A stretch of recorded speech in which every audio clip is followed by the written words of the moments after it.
So hinanda ng Allah itong halaman na ito, pinatubo niya ito sa mga level ng impyerno. Kung hindi ako nagkakamali, ang level ng impyerno ay 7. Kung hindi ako nagkakamali, o 8, sorry. Kung nakalimutan ko, either 7 o 8. Kung sinong paalala siya. Either 8, pagkakaalam ko. Ngayon, sa bawat level ng impyerno, mayroong agdari. Depende sa level ng pinakailalim. Ang pinakailalim, nandun yung mga munafik. Kaya kung sino man ang bawian ng buhay na hindi siya nag-intensyon ng jihad o hindi man lang siya nag-jihad fi sabilillah, mamamatay siyang may katiting na nifak sa kanyang puso. At ayon kay Sheikh Abu Maher, direkta siya sa impyerno kapag namatay siya na mayroong katiting na nifak sa puso niya dahil nifak pa rin yung nifak. Munafik pa rin siya. At ang mga munafik ay nasa pinakailalim ng impyerno. So nandun yun ang mga So depende kung pinakamailalim ka ng impyerno, mas mahirap at mas masakit at mas masidi ang parusa doon kaysa sa mataas na level. Ngayon, ang Ad-Dari, ayon sa tafsir, isa itong halaman na napakatinik at sobrang pait. Na ayon sa isang tafsir, kapag ang tao doon pinaparusahan, sobrang uhaw, ilang daang taon, 1,000 taon na siya walang inumin, walang pagkain, latigo dito, kagaya ng asawa ni Abu Lahab na meron siyang collar na nagbabaga dito, hinihilad ng mga anghel doon sa impyerno, hinihilad, nagbabagang mga kadena sa leeg, dito sa paa, nilalatigo, kinakarit, ang daming mga bagay doon. Meron naman doon, hila-hila ang kanyang intestine, yung kanyang mga, yung kanyang mga lamang loob. Dahil bakit? Isa sa mga daiya o mga duat na nangangaral pero hindi niya isinasabuhay. So isa yun sa mga parusa niya, hila-hila niya yung kanyang mga intestine. Ramdam niya yung sakit ng paghila ng intestine niya. At meron namang hindi naging makatarungan, hati ang katawan, naglaylay ang isa, hila-hila niya rin. So maraming uri ng parusa. Gutom at uhaw ang nararamdaman ng tao doon. So nakita niya yung halaman na yun, kahit hindi niya kilala yung halaman na yun, pipilitin niyang gagapangin at kakainin niya. Ayon sa tafsir, pag kinain niya yun, yung mga tinik ay magbabara sa kanyang lalamunan at gugulong siya ng gugulong sa sobrang sakit ng kanyang nararamdaman. Wala sa no choice siya. Tingnan niyo kapag gutom na gutom ang isang tao sa fasting o uhaw na uhaw ka, alam mo, nasa survival, nasa bundok ka, kahit medyo maduming tubig, ilog, iinumin niya ng iinumin dahil sobrang uhaw. Ganon din ang tao sa impyerno, higit pa, pagkain niya, babara ang mga tinik at mararamdaman niya ang sobrang pait ng halaman na yun. Unang halaman. Pangalawang halaman, mas matindi pa sa Ad-Dari. Inna syajarat az-zakum ta'amul atim kalmuhli yagli fil butun kagalil hamim. Sabi ng Allah, meron ding katotohanan, meron kaming ihinahandang az-zakum, ta'amul atim. Ito ay pagkain ng mga makasalanan, muslim o hindi muslim. Kagalil hamim kalmuhli yagli fil butun. Ito ay kukulo sa kanyang loob ng tiyan at parang ang halintulad nito ay kumukulong tubig. Magpakulo ka ng kumukulong tubig dyan. Nakikita mo yung tubig paano kumulo? Ganon siya kukulo sa tiyan ng tao kapag kinain yung az-zakum. Yung az-zakum sa kinailaliman ng impyerno, tumubo siya hanggang pataas doon sa level ng impyerno. At depende, mas malalim, mas matindi. Az-zakum. Ang zakum ay meron siyang ulo ng ru'us shayatin. Meron siyang bunga na parang bunga ng mga syaitan. Mag-isip ka nung itsura ng syaitan, napakasama. Pero hindi natin pa nakita ang syaitan. Ang bunga nun ay parang ulo ng syaitan sa sobrang sama ng itsura niya. At pipitasin siya ng isang nasa impyerno sa sobrang gutom dahil wala siyang ibang nakita. Pipitasin at pipilitin niyang kainin. Pagkain niya, yung uri ng bunga na yun para siyang tinunaw na nagbabagang bakal na itim. At kapag bumara siya dito sa lalamunan, sobrang hirap na hirap siya sa dahil magbabara sa lalamunan. At pag bumaba naman sa tiyan, mawala na yung pagbabara, kukulo naman siya sa tiyan dahil sobrang init nung az-zakum na yun. Ayon sa ni Imam Tirmidhi, sa tafsir niya, isang patak ng az-zakum dito sa mundo, lahat ng may buhay patay. Sa sobrang sama niya. Lahat ng may buhay dito patay. Wala nang halaman at hayop mamamatay, isang patak lang ng az-zakum dito sa mundo. Sipin mo yun? Tapos kakainin ng tao sa impyerno. Ganun ang pagkain. Ngayon, ano ang normal na ginagawa ng tao kapag nabubulunan siya? Anong hinahanap? Tubig. Kumain yung isa ng Ad-Dari, nabulunan siya at mayroong mga tinik dito sa lalamunan niya. Kumain ng isa ng az-zakum, nabulunan siya at bumara dito yung bunga ng az-zakum. Anong hahanapin niya? Tubig. May hinanda ding tubig ang Allah para sa kanila. Talagang nakaset up ang bawat gagawin ng mga tao doon sa impyerno, nakahanda. Wasukuma an hamiman faqat am'aahum. Sabi ng Allah. Meron kaming inihandang isang alhamim, isang kumukulong tubig para sa kanila. At anong dahilan ba't inihanda? Upang sila'y pirasuhin, sabi ng Allah. Yung alhamim na yun ay kumukulong tubig para sa mga taong iinom doon para pirasuhin sila. At ayon sa isang hadith, sa isang aya, yung mga taong nabulunan, para silang mga kamilyong uhaw na uhaw sa disyerto. Mag-uunahan sila doon sa tubig na yun at iinom sila, at pag inom nila ng alhamim, dadampi dito sa kanilang bibig, tatagos sa kanilang lalamunan, matutunaw ang kanilang kaloob-looban, at lalabas dito yung tubig sa kanilang tatagos, at hanggang sa matunaw siya sa sobrang init ng alhamim. Pagka natunaw siya, babalik siya ulit sa tunay niyang forma. Makapal ulit ang balat, ayos ulit, at paulit-ulit niyang dadanasin yung parusa doon. Iba't ibang uri ng parusa. Meron ngang yung mga fawailul lil musallin alladina hum salatihim sahun, yung mga nagli-late ng sala, mahilig mag-late ng sala. Ang isang parusa sa kanila, yung wail doon, ayon kay Ibnu Abbas radhiyallahu anhu, yung fawailul lil musallin. Yung wail doon ay isang uri ng lambak. Isang uri ng lambak doon sa impyerno na kapag itinapon ang lahat ng bundok dito sa mundo ay matutunaw siya. So, sobrang init doon sa lambak na yun. At yung lambak na yun, pinamamahayan ng mga scorpion at ng mga ahas. Doon itatapon yung mga Muslim na laging nagdidelay ng sala. At kinakatakutan yung lambak na yun, pinangingilagan ng mga tao. Iba't ibang uri ang parusa doon sa impyerno. Ngayon, natapos natin ang Abdari, Az-Zakum, Al-Hamim. Meron pang isang uri ng inumin na maganda ang pagkaka-elaborate ng Allah. Sabi ng Allah yung Al-Ghazaq, Al-Ghislin.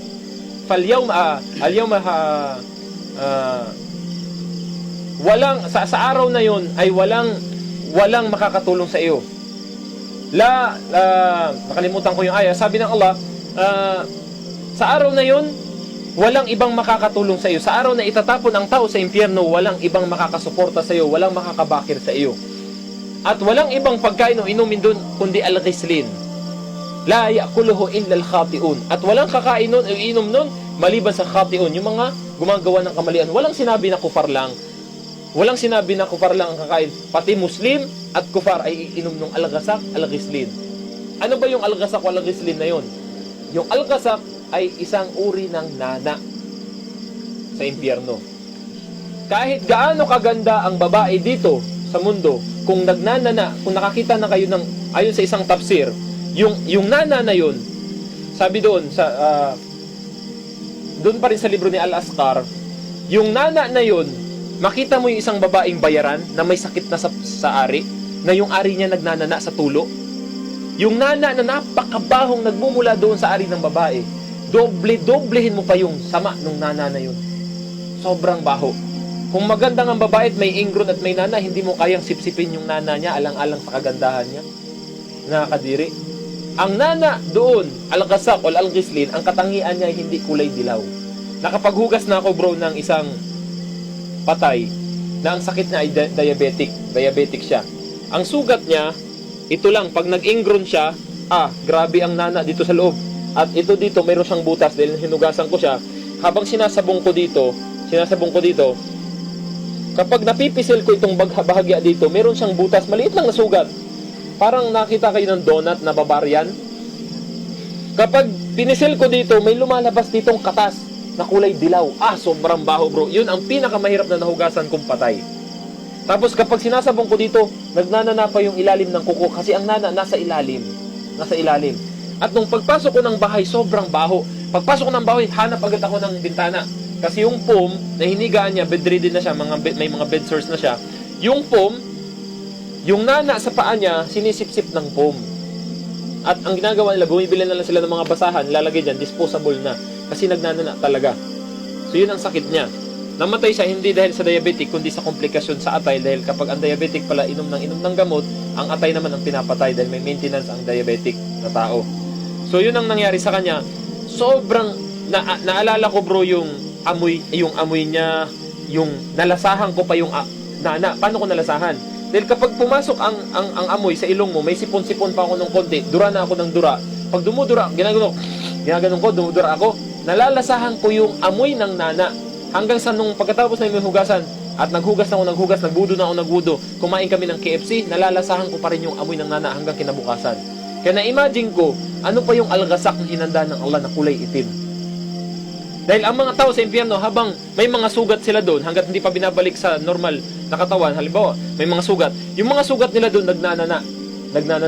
Yung tao, habang katabi mo siya doon at nakita mong may tumutulong nana, kumakatas doon sa kanyang katawan, gagapangin mo at sisipsipin mo siya. Dahil wala kang ibang inumin.